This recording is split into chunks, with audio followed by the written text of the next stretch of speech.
Okay, Bay State running here with the seniors from Weston High. The latest in our celebrating seniors feature, and basically a way to give you guys some recognition for all the hard work that you've done, and also we feel it's a fitting farewell to your careers at Weston. Guys have kind of been shortchanged this year with the COVID-19 kind of affecting things, but this is our way of kind of giving back to you guys. So we have here Haley Wind, April Kwan, Peter Dybel, Sam Hubbard, Robert Mosher, and Bharti Sabaya. Guys, welcome aboard. So thanks for joining us. Yeah, of course. Thank you. So we're going to begin things. Let's talk about this COVID-19. So it kind of came at us quickly.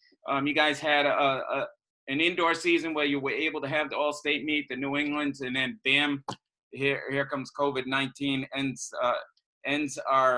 the remainder of our season, which was the New Balance Nationals, and then eventually wipes out your outdoor season.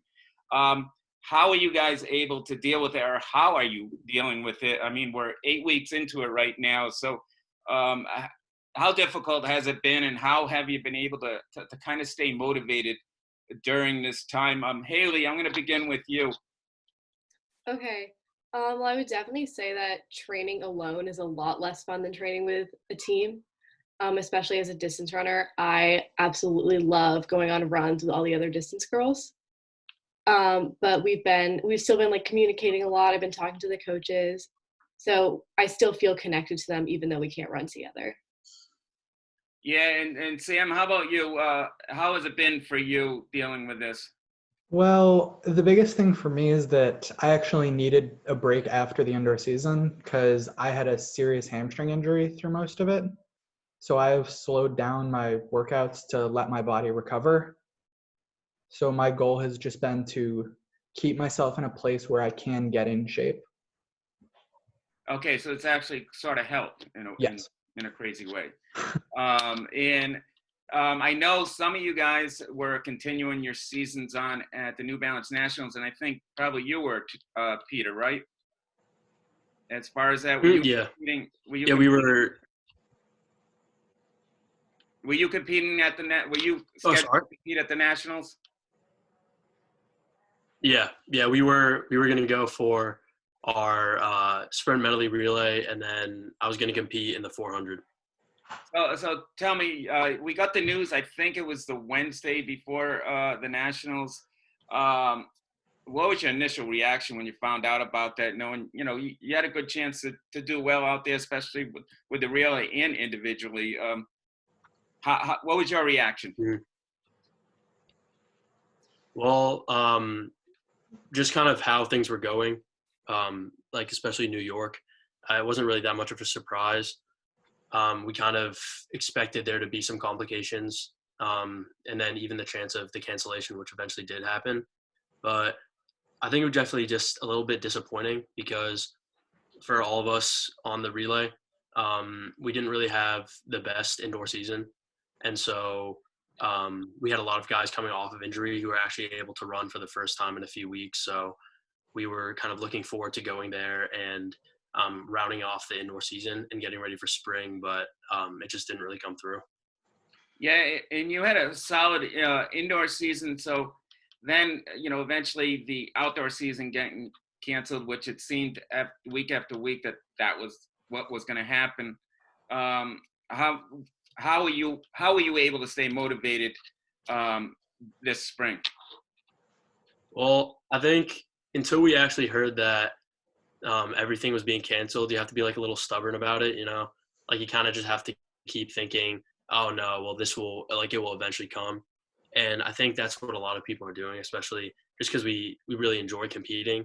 So we're always just kind of living our lives kind of as if we had the state meet at the end or as if we had nationals. So I think one of the big motivating factors would be that, but then also just because we're so used to kind of like training and we love doing it outside in this weather, it's definitely a lot easier to just go outside and train because it definitely makes us feel a lot more like we're still in the season. because as of now, I believe the nationals is still going on, right? The outdoor nationals, it's just been moved up a month. Yeah. Um, I think like July something. Yeah, mid-July. Are you guys still focusing on that, of potentially going there? I mean, I'm not really sure. I mean, would love to, but it's still just a little in the air. We don't really know if it's going to keep going or if we're going to be able to travel. But I mean, I think most of us are still training as if it's going to happen, Yeah, even I if it's think not. it's definitely up in the air, and it seems like everything's up in the air with what's going on.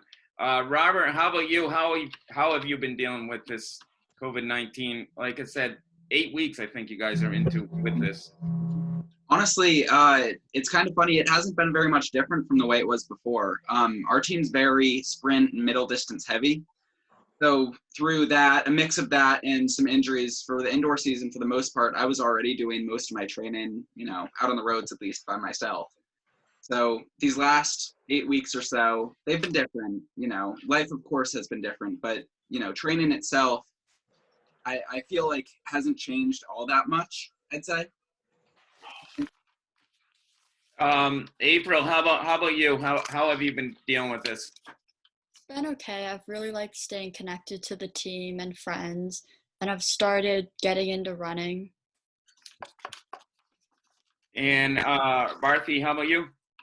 Yeah, I think it's particularly hard because I'm a jumper, so I can't exactly go for 5-mile runs, and it's not going to really contribute to my training. So since a lot of the tracks have been closed, I've just been mostly doing hills and stuff. But yeah, it's been hard. I'm hoping for like nationals to pull through in the summer, but other than that, yeah, just hills and street sprinting.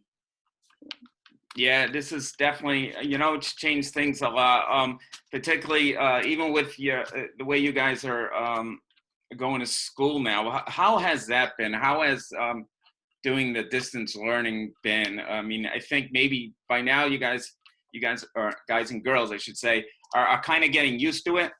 But how has that been going, doing the distance learning? I'm just going to put that question out to all of you. So whoever wants to answer. I can go. So we actually finished our normal classes last Friday because normally we'd have our senior internships, but they changed it to this thing called senior experience. So we're doing that now. But I think the distance learning was definitely, at least for me, it felt harder than normal school, even though there was less actual work, I guess. But it's just difficult to do everything when you're so disconnected from your teacher. And I think the Weston teachers, they did a great job of still trying to communicate with us, doing Zoom and that kind of stuff. But it was definitely still really hard. Mm-hmm. It was definitely, at least when we just started with it, a little bit disorganized. And that wasn't really the fault of the school. We'd never really been in this situation before. And I feel like by the time everybody settled into their routine, kind of got the methods down, we were at the very end and we didn't have very much time left. So I feel like, for the kids who still have, the underclassmen still have a couple weeks of classes, and I feel like it'll benefit them a little bit more. But for us, it definitely seemed like the first couple weeks, we're kind of iffy in that regard. Anyone else want to comment on it? Yeah, I mean, I can just say it definitely was just kind of as Bobby just said. It was definitely disorganized. And again, I think for all of us here, one of the best parts of school was just going to practice after and just seeing people. So it definitely felt like a completely different environment, having it from home. And in the same sense, it almost felt like we were on break, but there was just a lingering, I don't know, demand to do work. So it was definitely a little weird, but I mean, it was fun. Yeah, piggybacking off of that, I think track is what kept a lot of us obedient. You go to practice and then you have a certain amount of time to do homework. So I think just losing that element it wasn't made it really easy to procrastinate because you don't have this thing that you have to do in the middle of the day. So yeah, it's definitely changed things around. So I know some of you have probably been competing all 4 years, some, a few less years, but what would you consider the highlight of your careers at Weston? Peter, I'm going to start with you. What would you consider one of your highlights, or the highlight of your career there? I definitely have to say the state title we got, maybe specifically the indoor one, 2019. It was just, I mean, we went into it, we didn't really expect to win. A team title is always a lot more fun than anything individual, because everybody's just so happy afterwards. It really just lightens the mood for the rest of the season. And in addition to that team title, which again we won by 1 point, coming down to it in the 4x4, it was also like a really good individual meet for me and a good individual meet for a bunch of other people. So I think that was definitely huge. Is that the meet where you broke 120 in the 600? Yeah. Which is, I don't know, for the non-runner, I don't think they can really appreciate that, but that's an incredible feat. Only a few people have done it, so that's definitely something that you should be proud of at Weston. How about Sam? How about? Well, I would have to say the same meet as Peter, the indoor Division 4 meet from last year. It was my second championship meet with Weston. It was the first time we won anything, because I had run for 2 years back at my old school in Ohio, but we were a rock solidly mediocre team. We never won anything. So for me, winning something as a team for the first time was really important.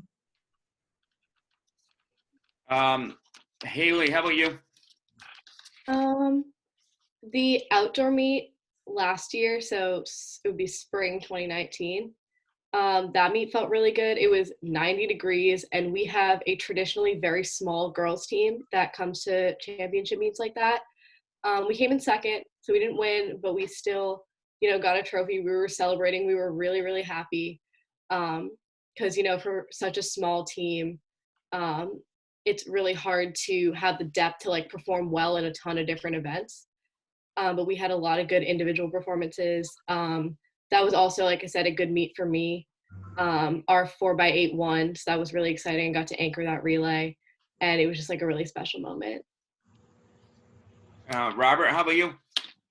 That's a tough one. I think I'd say cross country all states 2018. I think that was the end of my first season running. I started running as a junior, so I cross country that year was my first season, and I feel like it was less the outcome of the meet. That was what I loved about it, but more, the environment of it, because it really embodied what cross country was, I feel. And as a distance guy, I loved it because it was through the snow that day. It had snowed like 5 or 6 inches, I think, a day or two before. And, I just don't know how to describe it. It was amazing, It really got me hooked on running. At that point, I didn't really know if I was going to keep doing it into indoor or outdoor. And that was the moment that got me hooked on it, because, it just showed to me what running could be. Absolutely. Arthi, how about you? Yeah, I was gonna actually say the same meet as Haley, but I'll say another one. I think a lot of us can agree that one of our favorite meets every year is the Weston Twilight meet. Absolutely.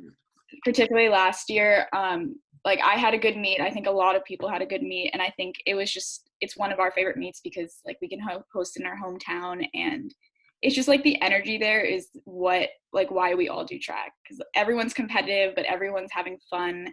Our team always goes to IHOP after, so it's a unique meet, and I'm gonna miss it going into college. Yeah, as a writer and contributor for Bay State Running, that's probably one of my favorite meets, and I think I can say for the team at BSR, that's one of our favorite meets to cover. It's definitely a unique event, and it's the excitement, the energy level is through the roof usually at that meet. So yeah, I agree with you on that. April, how about you?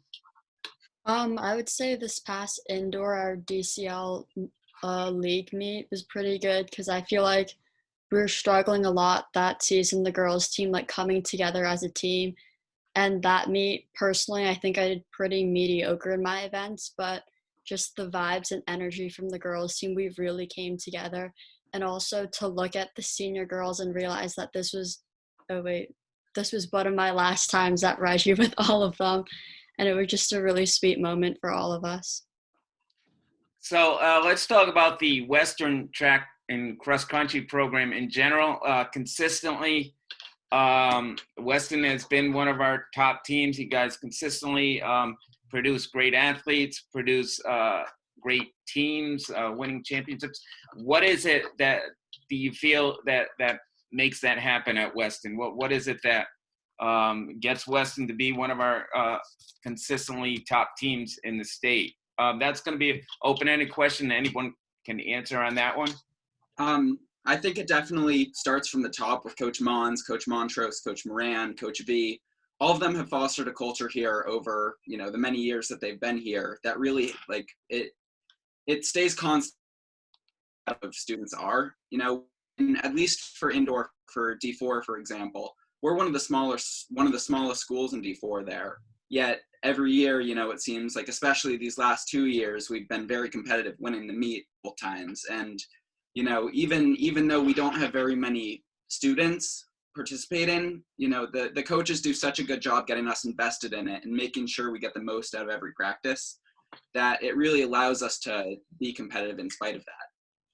Yeah, and I think that another part of the nature of having a really small team is that pretty much everybody who does end up making that state meet and those really competitive meets, you're pretty much familiar with. Like everybody who ends up going to those meets, you're practically hanging out with every weekend. So I think one of the things with a bigger team, while you have more people,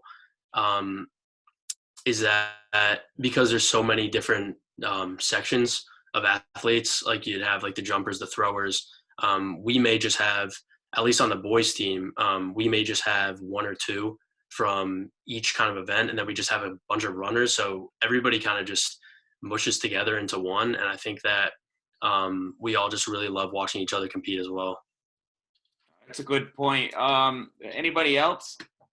I think also we've kind of, like, as Bobby was saying, we've kind of fostered an environment of, well, particularly the coaches, where like everyone's successes and failures are our own successes and failures. So we just make sure that like everyone is getting like the proper training. And I think particularly with us, like we make sure that we're doing the lifting, and if we can't practice after school, we'll go early in the morning. So I think it's definitely with the students.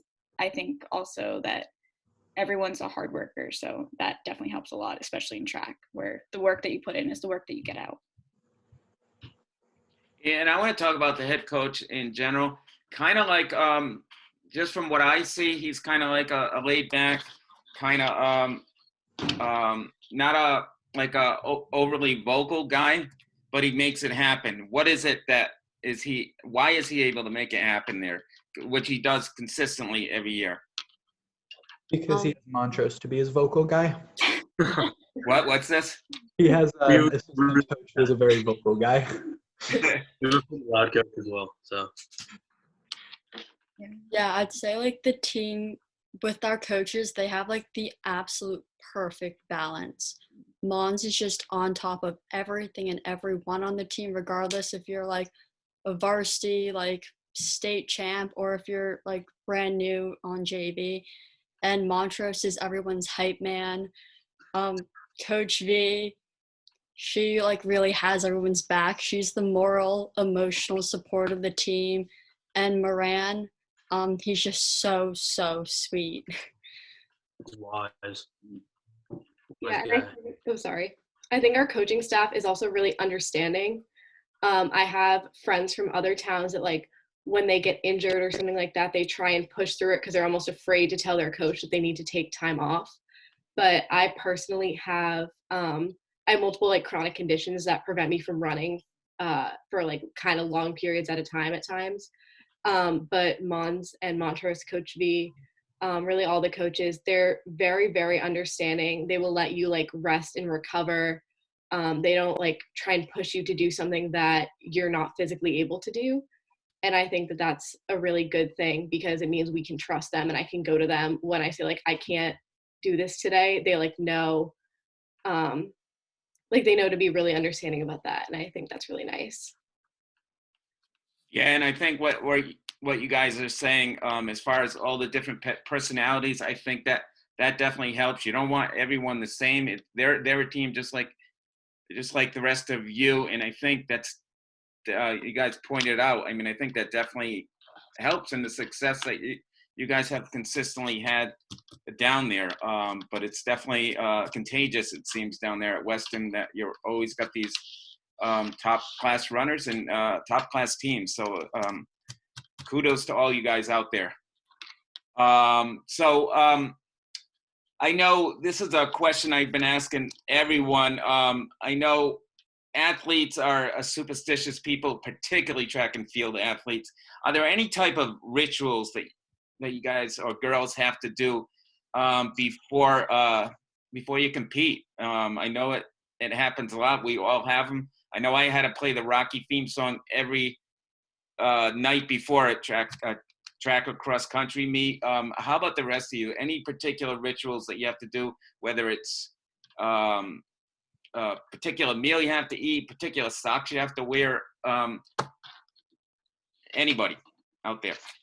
I'll go. Yeah, so a lot of girls know that I, every single time we go to New York or like one of our big meets, I always collect from the team the amount of $1 bills that I want to jump. So like, I don't know, 18 $1 bills.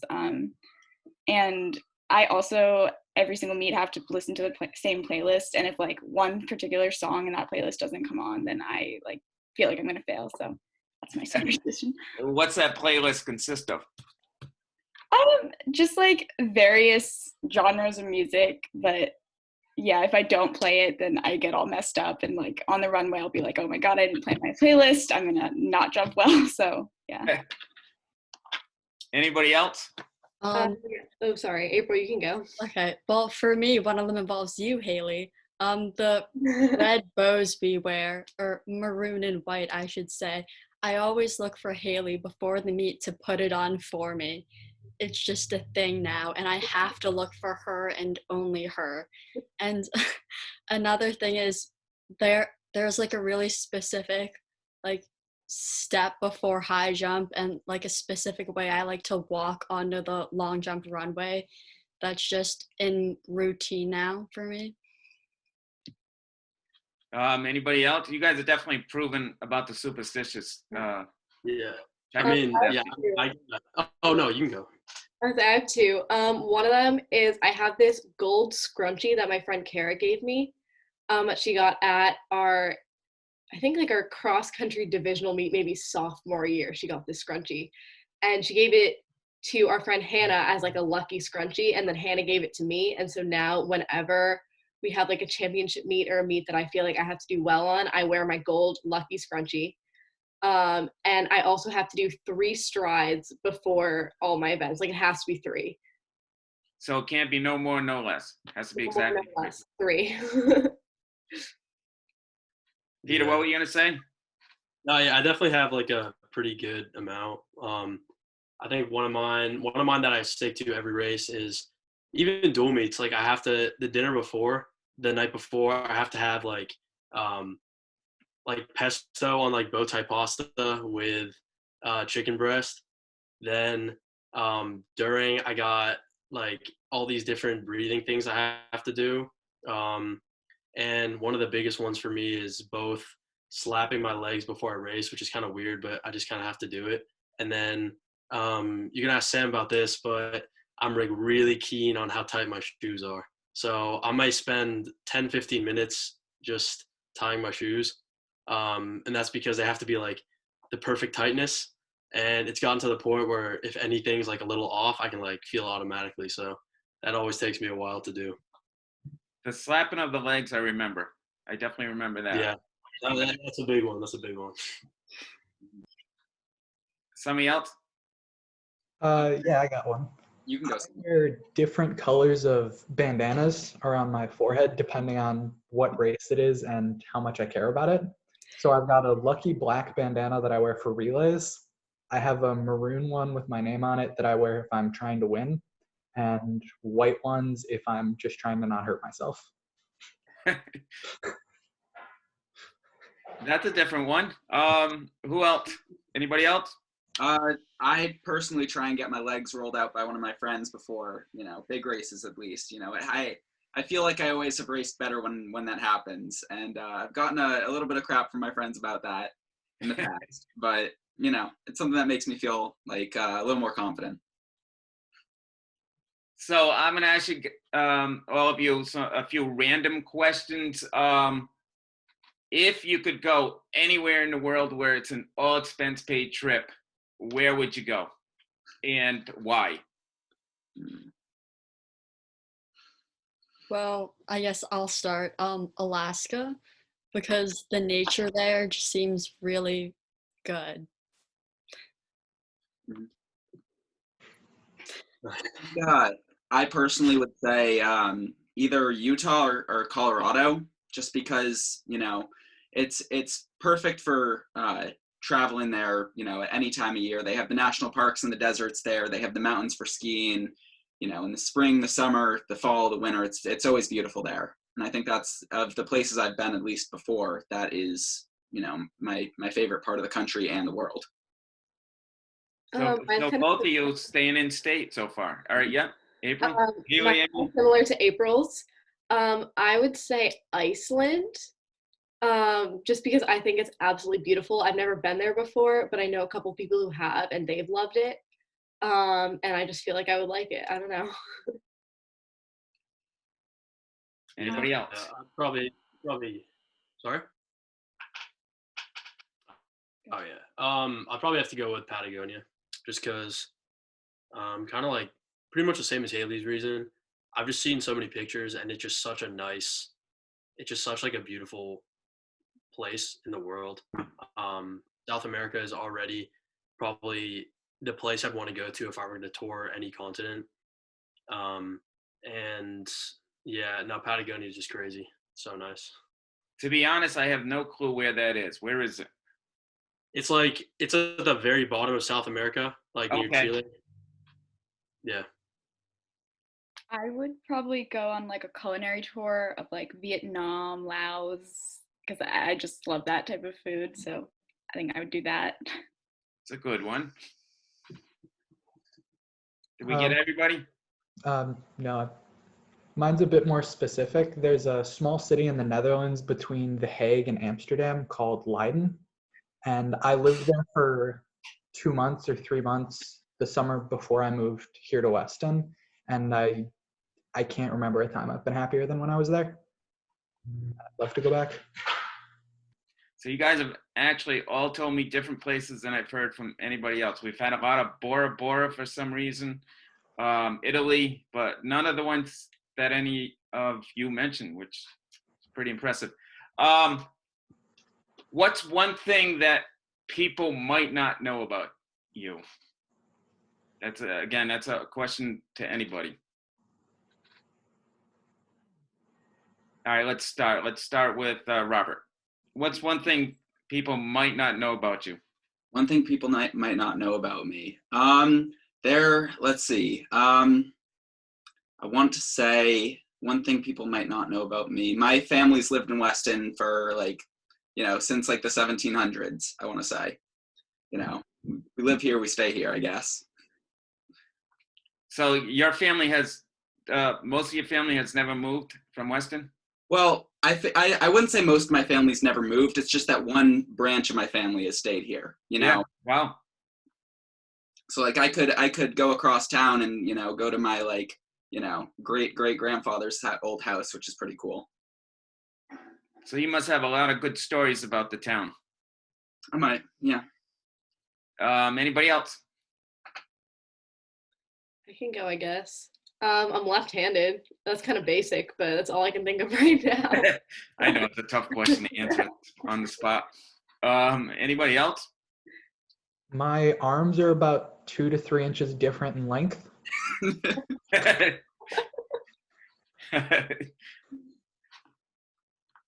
Anybody else?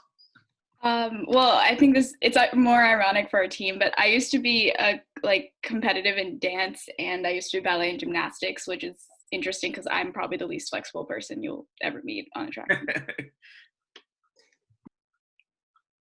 Although I'm left-handed, I can write with both of my hands. Okay, so you're ambidextrous. Peter, how about you?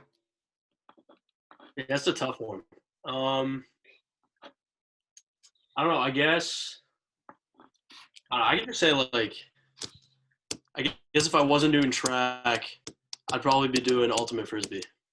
Ultimate frisbee. Yes, Which, sir. that's different from frisbee golf, right? Yeah. What's Different. ultimate Yeah. frisbee? So ultimate frisbee's like disc golf has there's certain like smaller discs, like you have like a driver and a putter, and then ultimate frisbee is like the classic frisbee, and that's just kind of like almost like football except with a frisbee. So you're just like running around, sending these bombs down the field. And I just love it. It's really fun. you have like an end zone that you have to. Yeah. So there's like it's kind of like similar to football. Like there's the huck, which is like a kickoff, and then you'll have like the end zones that you try to throw into. You can't like run with the disc, but you can like obviously run to the disc. So if somebody like throws it, and yeah, it's a good time. Guys, any type of advice you want to give to the young upcoming freshmen or even the younger high school kids that are there now at the school? Any type of advice that you'd want to give them that you probably learned through your 4 years at Weston?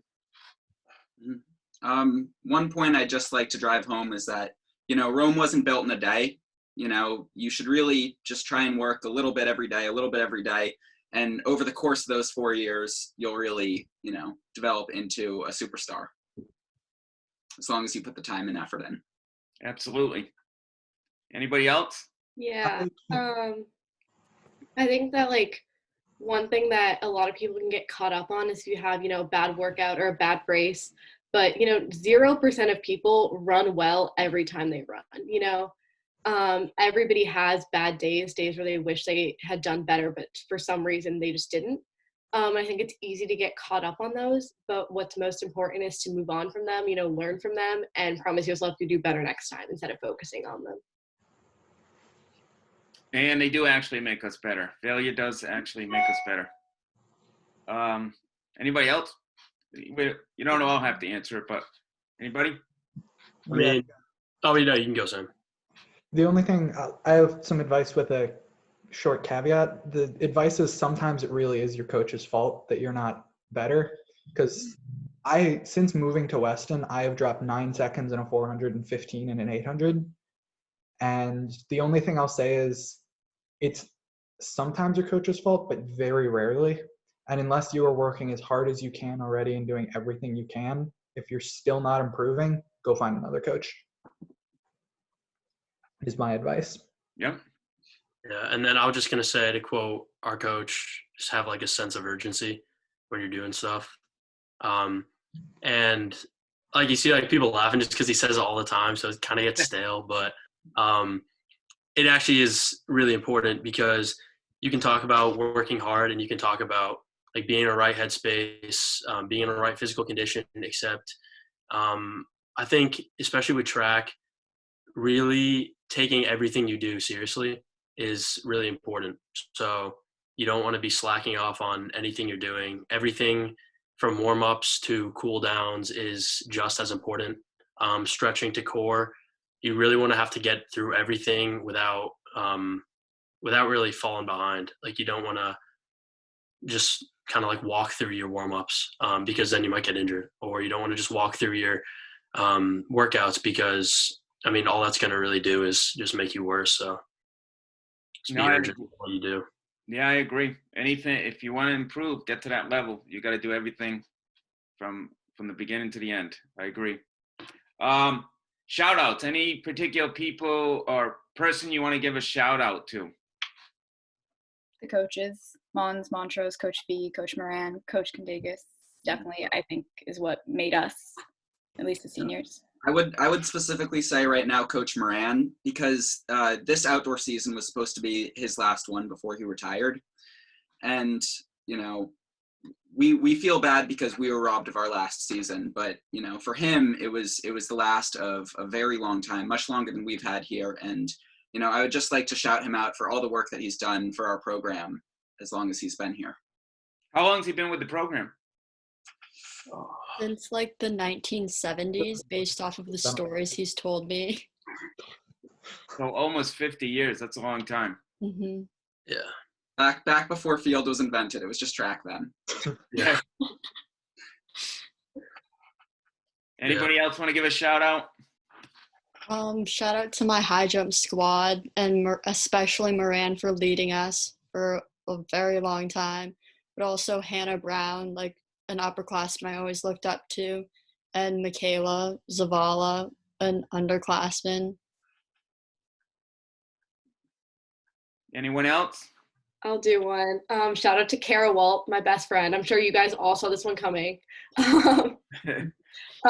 Kara is my running buddy. She's my best friend. She's the reason that track is fun. Kara, I love you. Yeah, I'd say shout out to the relay squad. We actually got 5, but Connor, me, Sam, Nathaniel, and Ramin. It's definitely the best time I've had all track is just running those relays. It's really been amazing.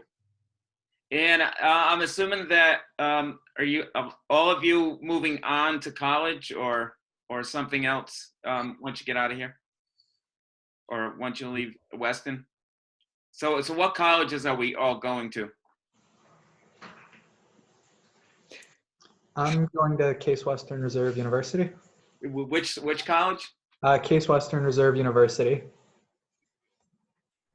Anybody else continuing their education?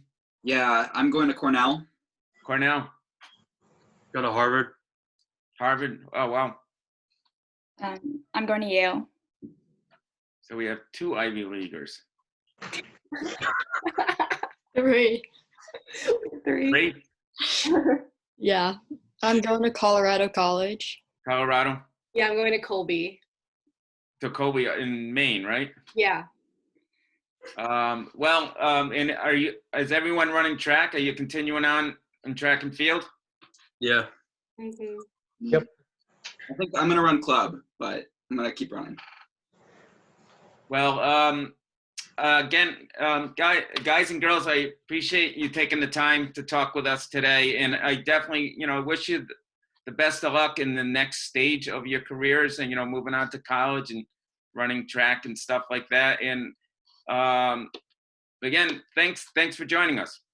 Yeah, no, of course. Thank Thank you. you for having us. Thank you for having us. Having us. Thank you.